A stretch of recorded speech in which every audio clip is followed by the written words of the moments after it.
अहमदनगरच्या शेवगावमध्ये एका माथे फिरूने मुलींची छेड काढल्याच्या निषेधार्थ काल सकल हिंदू समाजाच्या वतीने पुकारण्यात आलेल्या शेवगाव बंदला उत्स्फूर्त प्रतिसाद मिळाला। सरकारी निमसरकारी आस्थापना, एसटी वाहतूक तसेच अत्यावश्यक सेवा वगळता येथील व्यापारी व्यावसायिकांनी आपले दैनंदिन व्यवहार बंद ठेवून बंदला पाठिंबा दर्शवला।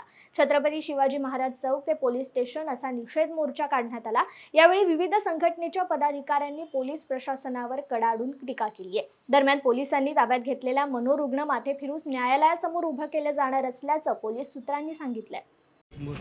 काल एका माथे फिरूने एका हिंदू भगिनीवर हात टाकून तिला लज्जा उत्पन्न होईल असं वर्तन केलेलं आहे। त्याच्या निषेधार्थ शेवगाव तालुक्यातला सकल हिंदू समाज हा एकवटून आज पोलीस स्टेशनवर मोर्चा घेऊन आलेला आहे। त्याचं कारण असं की काल निवेदन देण्याकरता आलेलं असतं पोलिसांनी खूप आरेरावीची भाषा, काही गोष्टी आम्हाला अटक करता येत नाही, आम्हाला हे करता येत नाही, आम्ही काय त्याच्या चौकटीत बांधले गेलेलो आहे। याचा अर्थ असा होत नाही की त्या माणसाला एडचं सर्टिफिकेट म्हणजे लायसन दिलं आहे कुणाला पण काही करण्याचं।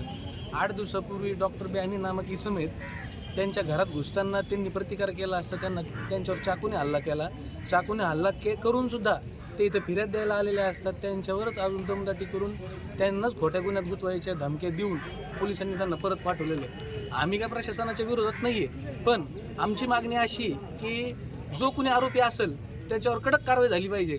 उद्या आया बहिणीचं फिरणं मुश्किल होईल। इथं एक लक्षात घ्या, इथं एवढ्या चोऱ्या माऱ्या, पाकिटमार, पर्स लोकांच्या चोरीला चालल्यात, एवढ्या फिर्याद असूनसुद्धा त्याच्यावर कुठल्याही प्रकारची कारवाई होत नाही, कुठल्याही प्रकारचं प्रशासनाचं वचक राहिलेलं नाही आहे। ह्याच्यामुळे अशा अनुचित घटना घडतात आहे। ह्या छोट्या छोट्या घटनाकडून एक दिवस इतकी मोठी घटना घडून जाईल की ती आवरली नाही जायची। त्यामुळं आमचं एवढंच सांगणं आहे की लवकरात लवकर आरोपीवर कारवाई करून त्याच्यावर तातडीने कारवाई करावी आणि त्याला तातडीने येरवड्याला रवाना करावं, अन्यथा शेवगाव तालुक्यातला सकल हिंदू समाज कुठल्याही पद्धतीत शांत बसणार नाही, एवढं मी तुम्हाला नम्रपणे सांगतो।